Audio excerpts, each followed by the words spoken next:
Welcome back to LAWSTACHE channel. My name is Anton Vialtsin. I'm a criminal defense attorney in the Southern District of California here in San Diego. In this video, we're going to revisit the question whether the Fourth Amendment, the one that protects you against unreasonable searches and seizures, protects you against a government search in a rental vehicle, one that you do not own.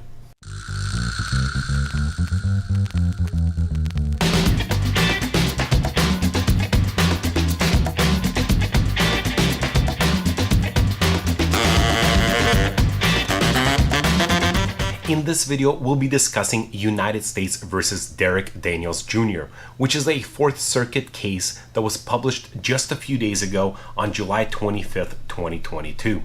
Mr. Daniels had a number of outstanding warrants.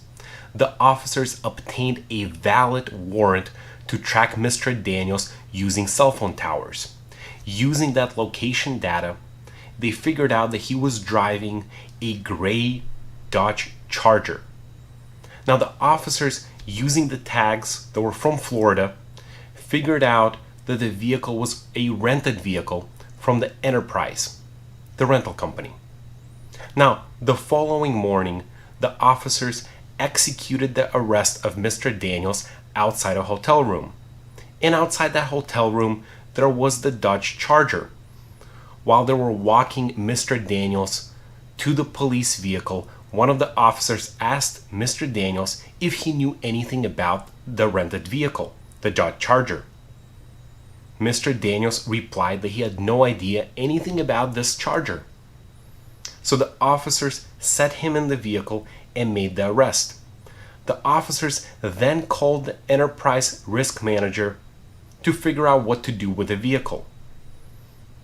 The individual working for Enterprise told the officers that because the rental agreement did not list Mr. Daniels as the authorized user of the vehicle, they have a right to seize the vehicle and take it to their lot. So the Enterprise agent called a tow company to seize the vehicle. The officers followed that vehicle to the Enterprise lot, and there the officers asked the individuals working for Enterprise if they would consent to a search of the vehicle. Those people working for Enterprise consented.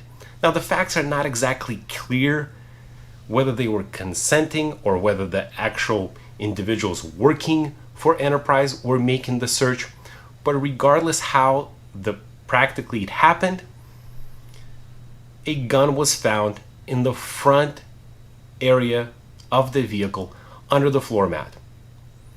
The officers called the scene investigating officers. They checked on the firearm, and Mr. Daniels' DNA was found on the firearm. Mr. Daniels was charged as felon in possession of a firearm under 922G. Now, I have a number of videos dealing with this statute, and in fact, I even have a video that discusses all gun laws in the United States, federal laws in the United States. Most of them are found in section 922. So I encourage you to go back and watch that video. It will give you a lot of information about 922G and the gun laws in the United States. So Mr. Daniels was charged with having a firearm. He then filed a motion saying that the search of the vehicle was illegal, in violation of the Fourth Amendment. After all, the Fourth Amendment protects you against unreasonable searches and seizures, and generally speaking, officers need to have a warrant before they can go into your property, for example your vehicle, and search it. Of course, this channel goes over a number of exceptions. We have automobile exception, we have an exception dealing with inventory of items in the vehicle. I encourage you to go back and look at some of those examples, an exception to the Fourth Amendment requirement of a warrant. I have a whole series dealing with all of those exceptions, and I will link it above so you can watch that. But in this situation, the question is much simpler. The Fourth Amendment protects you only in the items that you own or you have a reasonable expectation of privacy. Remember the Supreme Court case Katz? That's the case that introduced us to the concept of expectation of privacy. And until 2018, we were not sure whether an individual would have reasonable expectation of privacy in a rented vehicle. In 2018, a Supreme Court case, Byrd, came out. I have a video on that Supreme Court case, and again, I will link it above so you can watch it. And the Supreme Court told us that an individual can in fact have a reasonable expectation of privacy in a rented vehicle, even if he's not listed in the rental agreement, as long as his possession of the vehicle is lawful.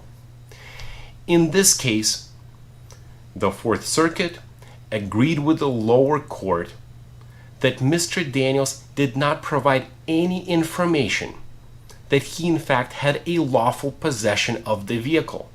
The rental agreement indicated that Erica Baldwin was the individual who was the authorized driver of this rented vehicle, of the Dodge Charger. And Mr. Daniels did not testify or provide any information during the suppression motion hearing saying that he was in fact lawfully in possession of this vehicle. And because he didn't provide that information, this circuit court agrees with the lower court, saying that the Fourth Amendment did not protect Mr. Daniels against the search by the police. And so they were correct in not suppressing the firearm and charging him with felon in possession of the firearm. What is the difference between this case and Byrd?